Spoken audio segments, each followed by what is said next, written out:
Buenos días, soy Leonardo Guidi, analista financiero de Grupo Carey y vamos a ver el resumen semanal correspondiente al viernes 30 de abril de 2021. Bueno, a ver, tuvimos otra semana en la que tanto el Standard & Poor's como el Nasdaq continuaron batiendo récords. Fue una nueva semana de récord histórico, pero además esta semana salieron los balances de las empresas tecnológicas más importantes. Salió el balance de Facebook, de Google, de Microsoft, de Amazon, de Apple, y la verdad es que todos vinieron mejor a lo esperado. La mayoría de ellas, sobre todo Facebook y Google, han subido bastante luego de la publicación, lo cual, bueno, nos demuestra lo que venimos diciendo siempre, ¿no? Que si compramos buenas empresas, empresas de calidad, que tienen ventajas competitivas sólidas que les permiten mantener buenos márgenes de rentabilidad e ingresos crecientes a largo plazo, lo que sucede cuando compramos ese tipo de empresas y las compramos a buenos precios, entonces la probabilidad nos dice que a la larga es muy probable que obtengamos buenos rendimientos en nuestros portafolios y rendimientos que le ganen al índice. En este caso sería el Standard & Poor's o el Nasdaq, dependiendo de qué tan diversificada esté nuestra cartera. Pero obviamente que vamos a obtener más rendimientos acumulados en nuestro portafolio si es que estamos invertidos en los sectores correctos, en el momento correcto que estamos atravesando. O sea, vieron que cuando uno tiene que armar un portafolio se utiliza el método top-down. Lo que arranca haciendo es el análisis de la economía, la política y el sentimiento de los inversores. Entonces, de esa manera uno trata de sacar una imagen bien abarcativa de el momento que estamos atravesando, tanto en el mercado financiero, pero fundamentalmente en la economía, cómo están los fundamentos de la economía del país, en este caso sería Estados Unidos, la política y, bueno, el sentimiento de los inversores, más que nada para ver también cómo está la situación a corto plazo, pues sabemos que el sentimiento de los inversores es muy cambiante. Entonces, una vez que tenemos ese análisis, nosotros podemos detectar cuáles son los sectores que deberían tener, que es más probable que tengan los mejores rendimientos para el momento que estamos atravesando. Entonces, si logramos hacer correctamente ese análisis, después cuando ya entramos a un mayor grado de profundidad y de granularidad, invertimos en determinados sectores y dentro de los sectores en determinadas industrias y dentro de las industrias en determinadas empresas. Si hacemos eso correctamente, la probabilidad de que le ganemos al índice en rendimiento es muy alta, incluso cuando habrá momentos en los que, por supuesto, nuestras acciones no sean las que más estén subiendo, pero cuando uno lo mira a largo plazo, ve que efectivamente cuando uno acumula rendimientos de un año y medio, 2 años o incluso más, ve que si tomó las decisiones correctas e invirtió en los sectores y en las industrias y en las empresas correctas para el momento que está atravesando el mercado, bueno, a la larga pudo ganarle al índice. Entonces, ¿dónde estamos ahora? Bueno, estamos en la etapa madura del mercado alcista que se inició en 2009. El año pasado, a pesar de que hubo un 34% de baja, fue tan acelerada, tan dramática y el rebote fue también tan rápido que no podríamos considerarlo un mercado bajista propiamente dicho, así que podemos más sensatamente considerarlo una muy fuerte, totalmente atípica corrección de mercado que aún así no cambió la estructura del mercado alcista que estábamos atravesando. O sea, hasta 2019 las acciones que mejor rendimiento tenía eran tecnológicas, eran las de consumo discreto y eran las de comunicaciones. Vino la baja del coronavirus de febrero y de marzo. En abril comenzó la recuperación. ¿Y cuáles fueron las mejores empresas, los mejores sectores del año pasado? Consumo discreto, tecnología y comunicaciones. O sea, vino la baja del coronavirus, vino lo que parecía ser un mercado bajista, pero no cambió el liderazgo de los sectores y eso ya nos daba a entender de que estábamos en una corrección, porque cuando hay correcciones en el mercado, que las hay todo el tiempo, no cambia el liderazgo de los sectores. Y el año pasado pasó eso, cuando en realidad si uno mira los mercados bajistas que hemos tenido, como el de la burbuja de las .com y el de la crisis financiera, lo que ve es que cuando se inicia el nuevo mercado alcista posterior al mercado bajista, el liderazgo de los sectores cambia. Tal vez eventualmente se revierta el liderazgo de los sectores, pero al menos en esa primera etapa del mercado alcista, como fue 2009, 2010, 2011 y como fue 2002, 2003, 2004, el liderazgo de los sectores que venía liderando el mercado alcista anterior no es el mismo que lidera el nuevo mercado alcista que se está iniciando, por lo menos durante los primeros años. Bueno, el año pasado no ocurrió eso. El año pasado los sectores que lideraban en 2019 siguieron liderando el año pasado y por lo tanto eso nos marca que este mercado alcista iniciado en 2009 luego de la crisis financiera no se terminó, sino que está madurando y eventualmente se terminará, no sabemos cuándo. Lo más probable es que por supuesto no sea durante este año, donde la Fed dijo que va a mantener las tasas bajas, así que veremos en 2022 o incluso en 2023. Y bueno, por esa razón es que los sectores que conviene más que estemos invertidos siguen siendo tecnológico, comunicaciones y consumo discreto, ya que son empresas que están en sectores en crecimiento y por lo tanto son empresas que no dependen del financiamiento a través de deuda, sino que recurren a su propio financiamiento o a sus propias ganancias, y eso les da una mayor fortaleza para resistir los momentos finales de los mercados alcistas. Obviamente tengamos en cuenta que este es un mercado alcista maduro, pero que todavía no tiene todas las condiciones. O sea, sí se nota el sentimiento de los inversores, se nota ese sentimiento de optimismo que empieza a recalentar un poco los precios de las acciones.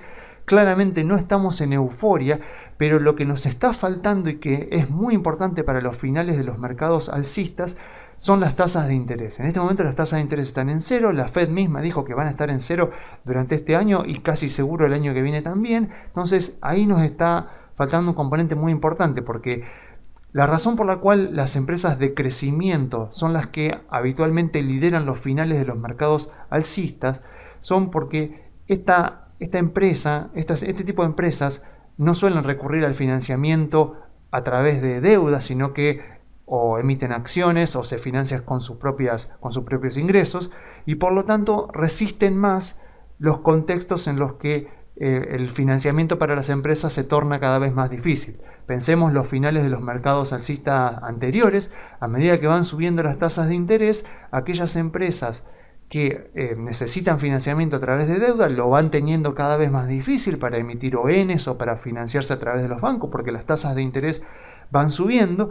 Por lo tanto, las posibilidades de crecimiento de esas empresas se complican, algunas incluso pueden llegar a tener problemas de financiamiento. Entonces, digamos, los fundamentos de los sectores que dependen más de la deuda, que generalmente son las empresas value, empresas como las del sector de materiales, las del sector industrial, son empresas que empiezan a ver complicado sus fundamentos, porque además si quieren crecer necesitan endeudarse y la tasa está muy alta, entonces puede ser que posterguen inversiones y eso obviamente posterga crecimiento en las empresas y posterga ingresos. Entonces las empresas que más pueden aprovechar esos contextos son las que están creciendo, las que no dependen tanto de la deuda para crecer, y por eso son las que típicamente lideran los finales de los mercados alcistas. Claro, lo que pasa es que se van deteriorando las condiciones en la economía real, porque al subir las tasas de interés baja el financiamiento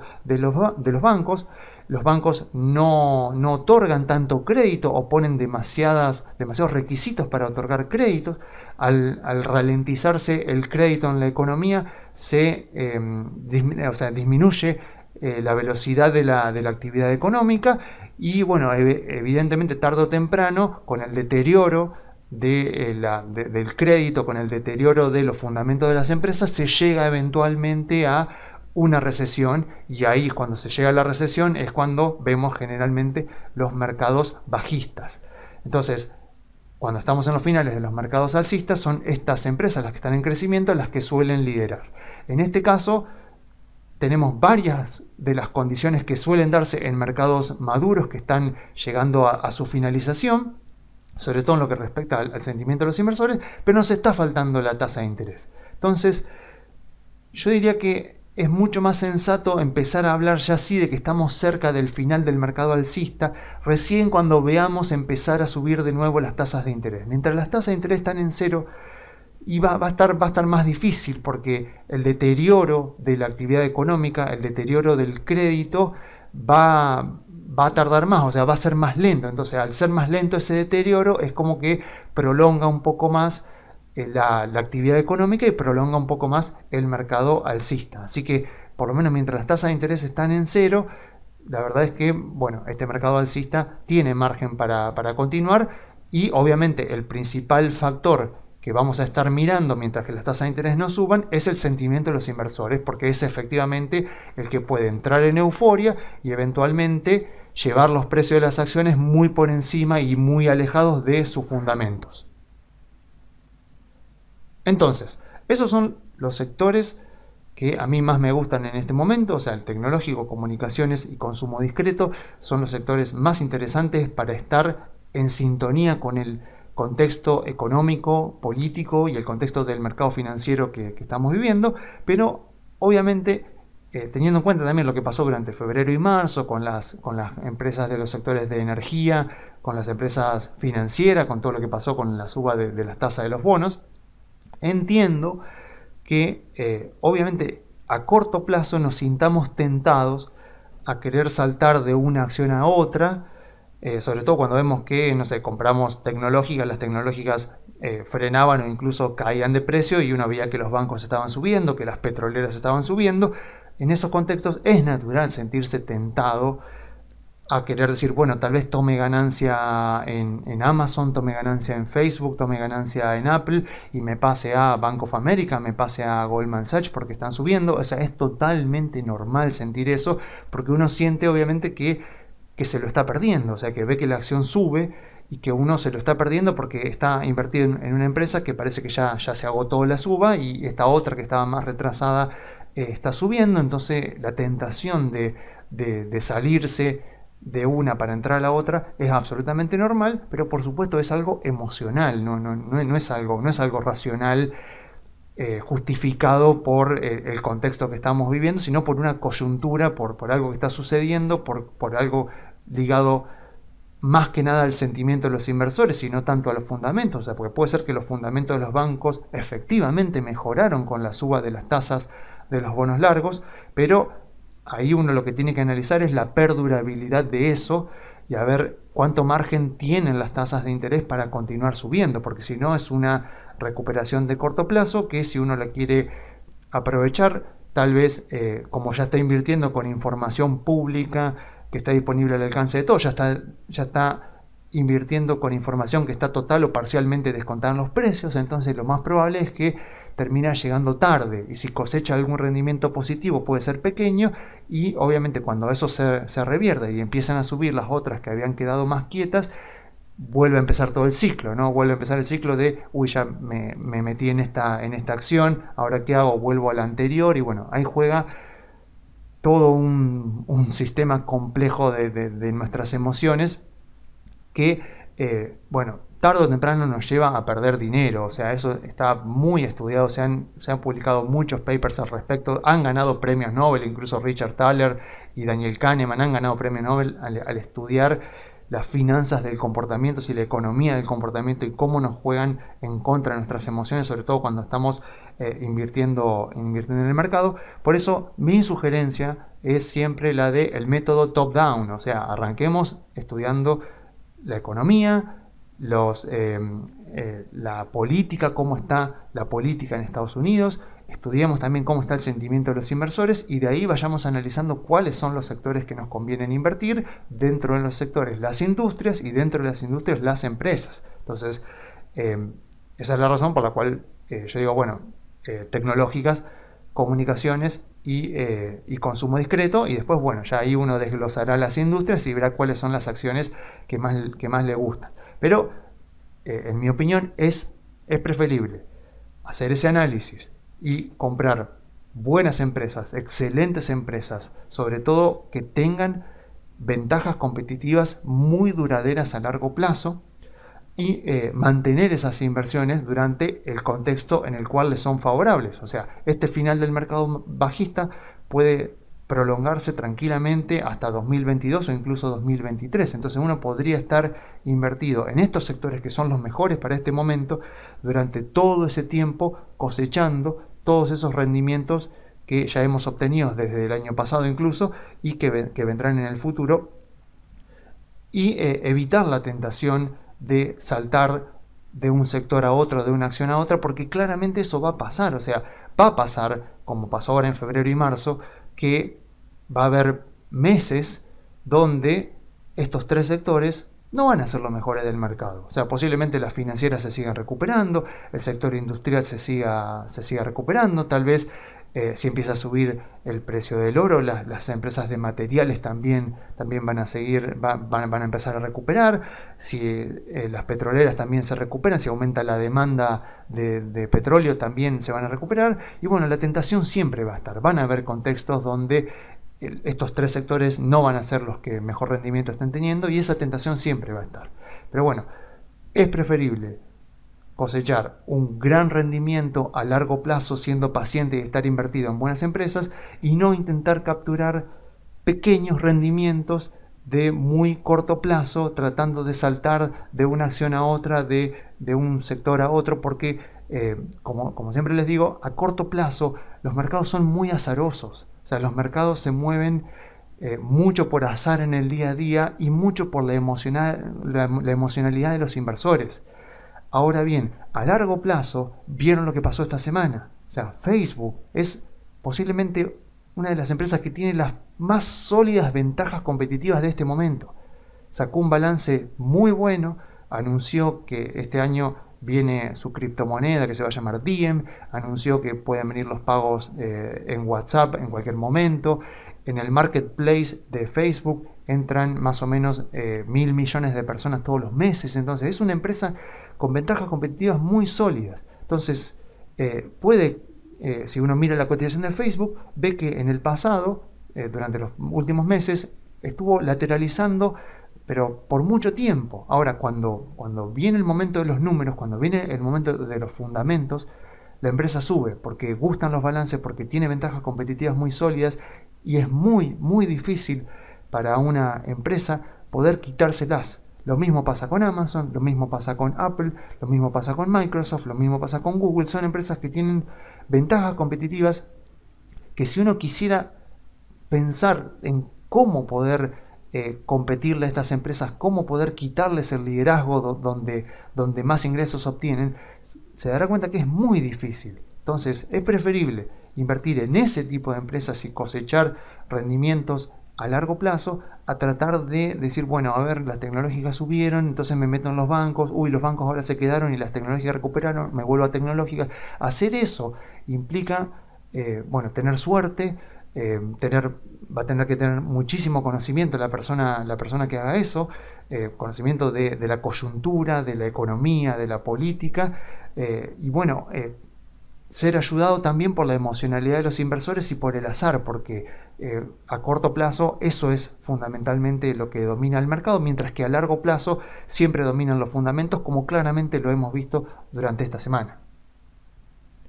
Y bueno, ya para pasar a otro tema del que se ha estado hablando muchísimo, vamos a tener que hablar un poco de la suba de impuestos que ha propuesto Biden, porque siempre que se habla de impuestos, ya sea para subir o para bajarlos, son un tema muy relevante en los mercados.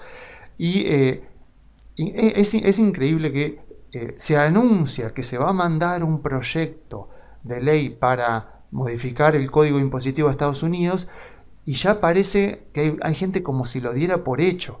Y es un grave error,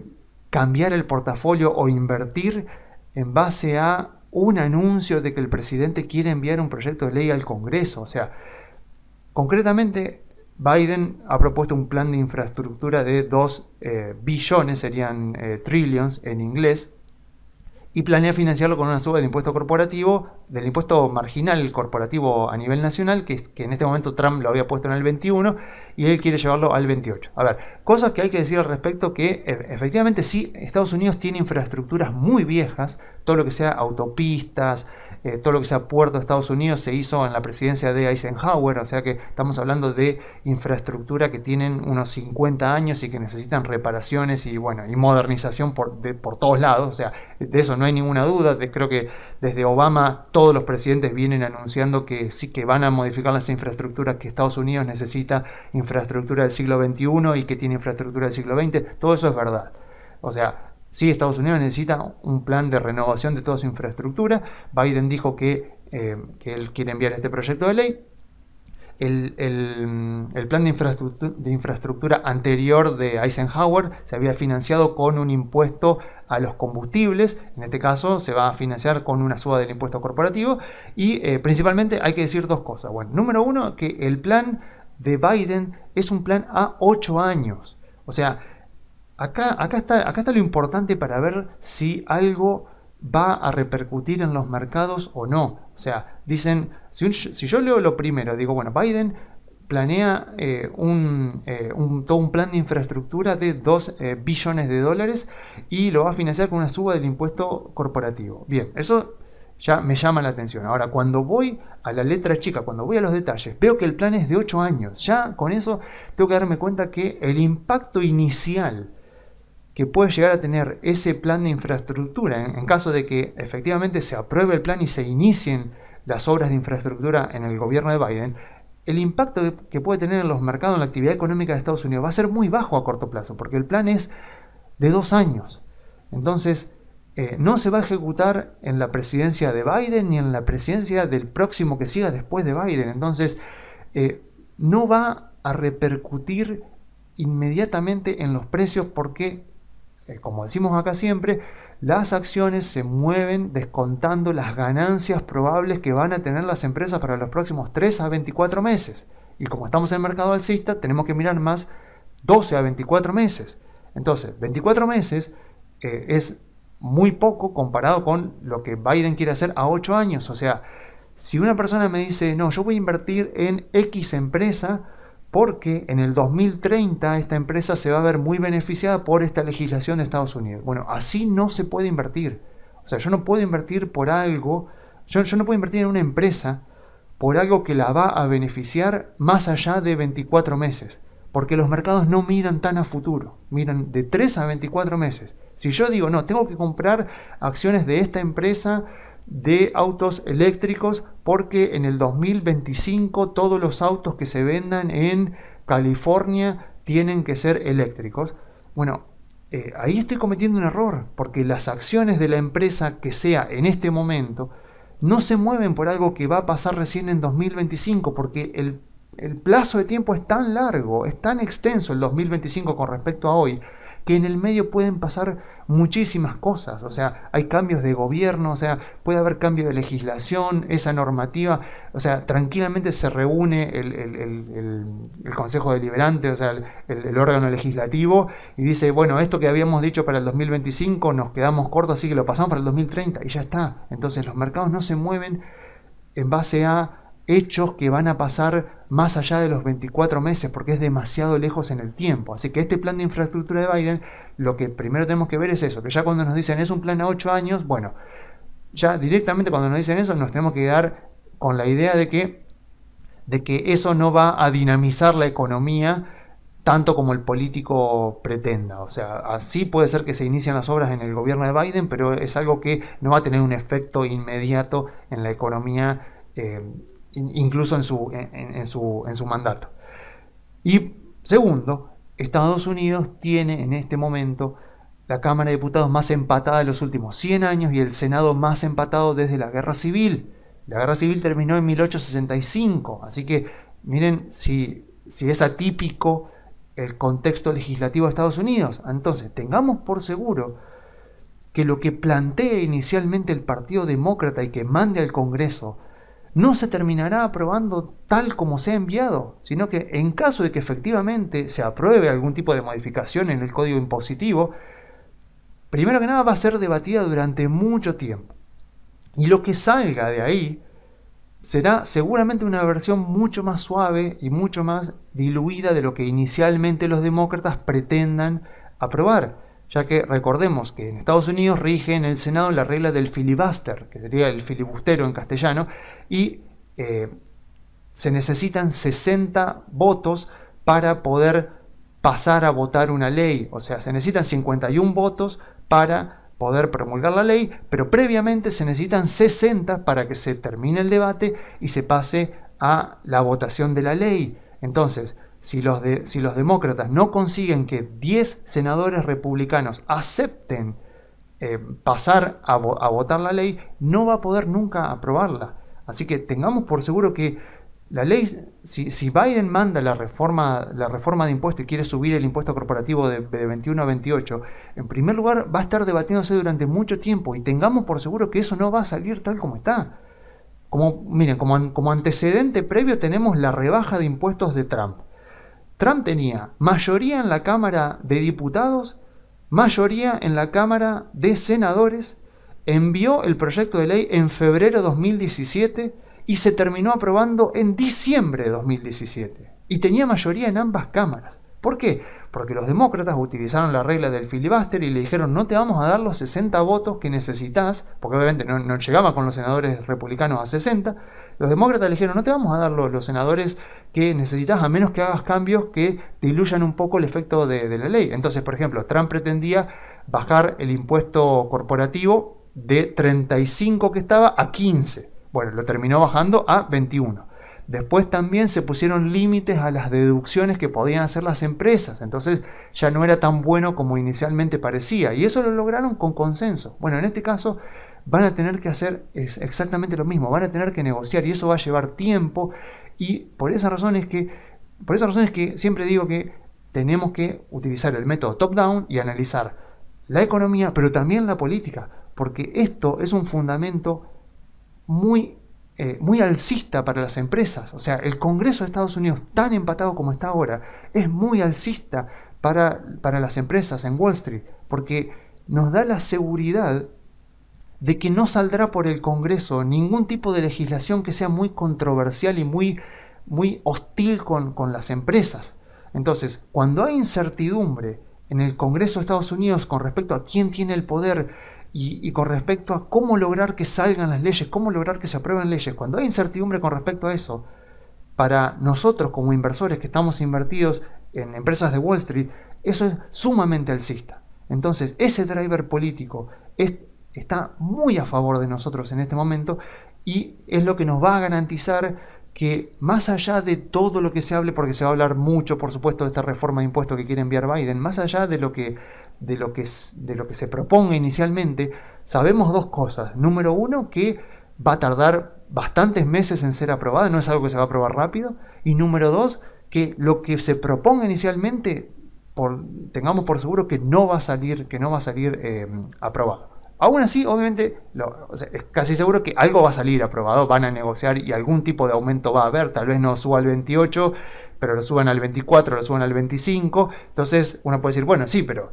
eventualmente alguna suba de impuestos va a haber. Sí, bueno, claramente van a negociar con los republicanos y algún tipo de suba de impuestos suponemos que a la larga van a terminar logrando, pero no es razón para preocuparnos, porque no es tan directo como parece. A veces nosotros tendemos a confundir la tasa marginal que pagan las empresas a la tasa efectiva que efectivamente termina pagando. O sea, a ver, la tasa marginal es la que debería aplicarse al monto total de los ingresos de la empresa si no existiesen deducciones o mecanismos que le permitan a las empresas diferir impuestos hacia el futuro. Eso es lo que justamente veíamos acá. Esta tasa que hoy está en el 21% es la tasa marginal del impuesto a las ganancias corporativo en Estados Unidos. En Argentina creo que está en el 35%, entonces sería la tasa que tendría que pagar la empresa si no hubiera ningún tipo de deducciones. Pero la que nos importa, la que de verdad importa a la hora de evaluar empresas y a la hora de invertir, es la tasa efectiva, que es la tasa que realmente paga la empresa en concepto de impuestos, luego de los diferimientos, las deducciones y todos los créditos fiscales que las empresas puedan aprovechar y que están disponibles en el código fiscal. Entonces, a ver, dependiendo de la industria a la que pertenece la empresa y el país en el que esté constituida la empresa, va a tener mayores o menores alternativas disponibles para lograr aplazar o deducir impuestos con el objetivo de amortiguar un poco el aumento que va a tener la empresa si es que efectivamente se aprueba un aumento de impuestos. Entonces, de esa manera las empresas lo que hacen es tratar de declarar la menor cantidad de ingreso imponible posible para que de esa manera le cobren menos impuestos. Entonces, por esta razón, lo que suele suceder es que las legislaturas de todo el mundo sobreestiman la cantidad de ingresos adicionales que van a obtener cuando se aumentan los impuestos, y de la misma manera los inversores sobreestiman el aumento que van a tener las ganancias de las empresas cuando las tasas impositivas se reducen. O sea, esto pasa así. O sea, que, por ejemplo, que vamos a suponer que Biden logre su cometido y de 21, el impuesto corporativo de 21 pasa a 28, eso no quiere decir que efectivamente las empresas van a terminar pagando un 7% más de impuestos, porque en los detalles del código impositivo están todas las deducciones y todos los diferimientos que pueden hacer, y eso hace que la tasa efectiva generalmente sea mucho menor.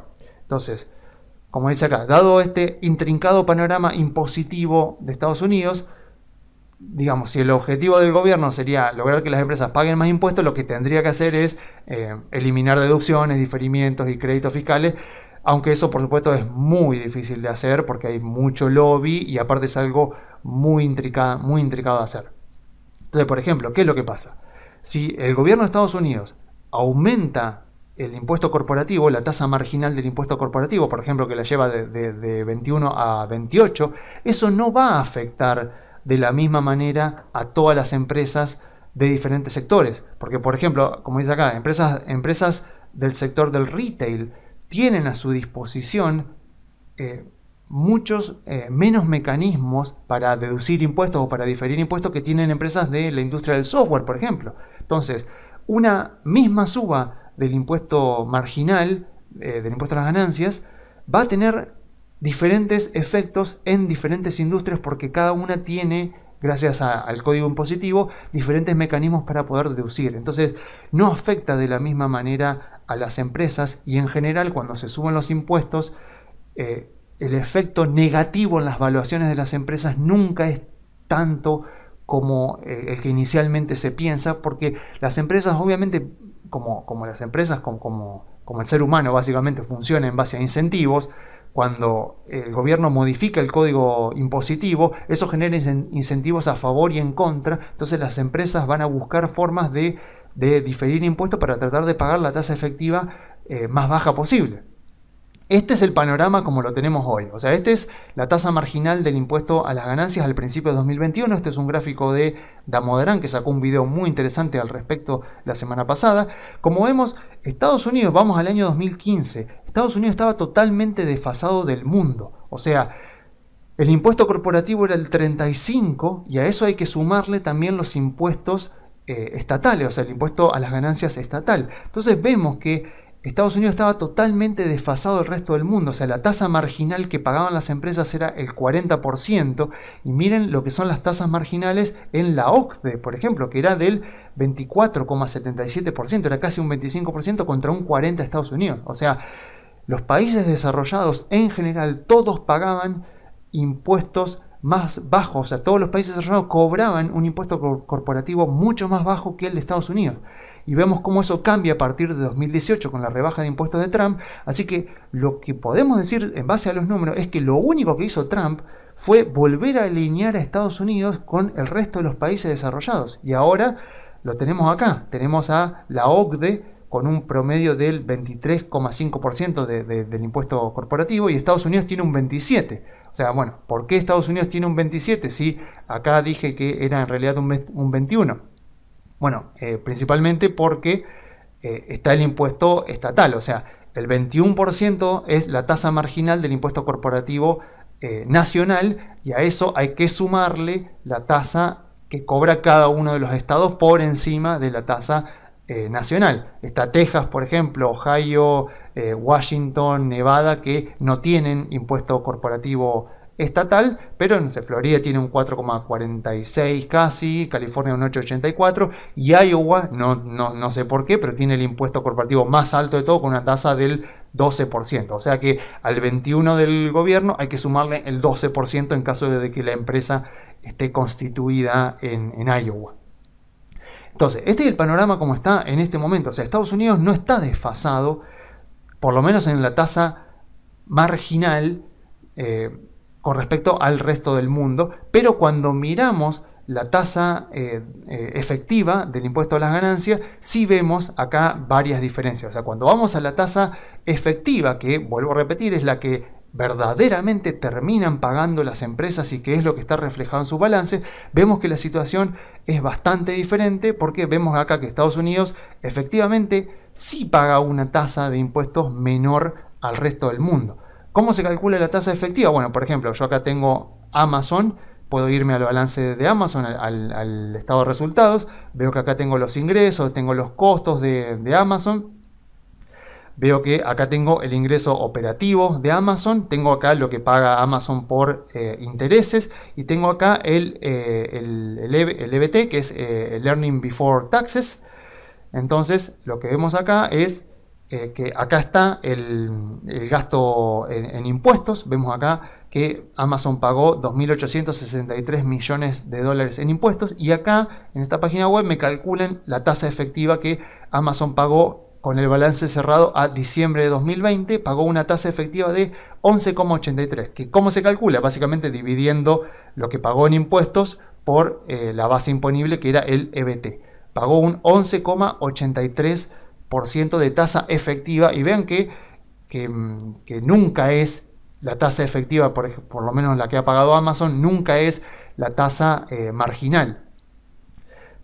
Porque bueno, una empresa como Amazon claramente tiene a disposición muchos mecanismos que aprovecha del Código Impositivo de Estados Unidos para poder deducir y diferir impuestos. Cuando uno mira el balance de Amazon, uno ve que dice que la empresa estaba en Washington y en 1996 pasó a estar incorporada, o sea que está registrada en el estado de Delaware. Entonces, si yo me fijo el 21%, miro el estado de Delaware y tengo un 8,7% de impuesto corporativo. O sea que Amazon debería estar pagando un impuesto del 30% si tomara el impuesto marginal, pero veo que está pagando un 11,83%. Entonces, ¿por qué pasa eso? Bueno, por todos los mecanismos de diferimiento y de deducciones de impuestos que utiliza Amazon, que termina pagando efectivamente una tasa mucho menor a la tasa a la tasa marginal del impuesto corporativo. O sea, ¿por qué digo esto?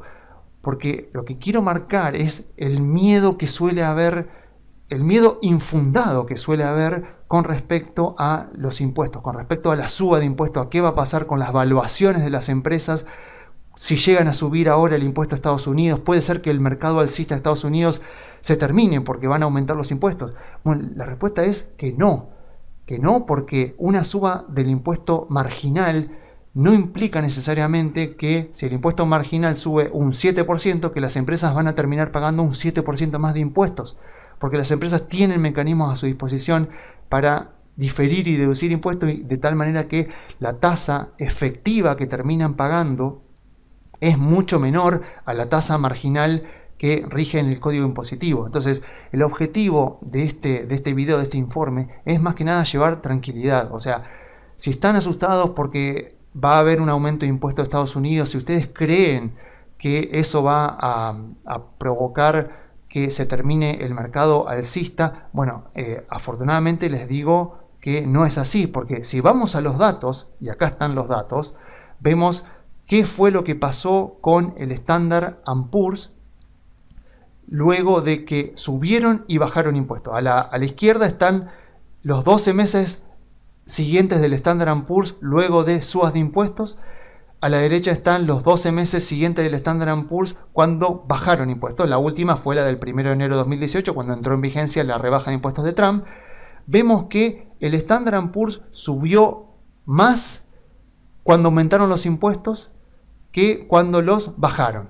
¿Por qué? Bueno, porque el mercado lo va descontando anteriormente en los precios. O sea, como ya les decía antes, o sea, las modificaciones en el código impositivo de Estados Unidos tardan mucho en producirse. O sea, el Congreso está meses y meses discutiendo, y generalmente son mucho más suaves de las que terminan proponiéndose, ya sea cuando quieren subirlos o cuando quieren bajarlos. Entonces eso le da tiempo al mercado a descontar en los precios previamente el cambio impositivo que está por venir. Y lo mismo pasa con las ganancias de capital. O sea, las ganancias de capital que obtenemos en el mercado cuando compramos y vendemos acciones también.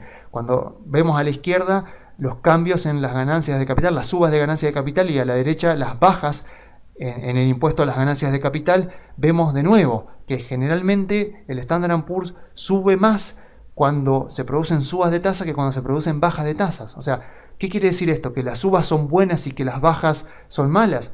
No, lo que quiere decir es que nunca el efecto es tan temido cuando las tasas suben, y nunca el efecto es tan bueno cuando las tasas bajan, porque las empresas buscan mecanismos para poder diferir y deducir impuestos. Entonces el impacto en las valuaciones de las empresas nunca termina siendo tan fuerte como el que inicialmente se espera. Entonces, a modo de conclusión, la principal tarea del mercado financiero es descontar en los precios toda la información disponible que está al alcance de todos. Así que es lógico suponer que, como las modificaciones de impuestos no son algo sorpresivo de la noche a la mañana, sino que surgen después de un largo debate y de modificaciones, eso le permite al mercado ir descontándolas previamente en los precios a medida que las empresas van buscando la manera de adaptarse de la mejor manera posible al nuevo ecosistema impositivo que vendrá.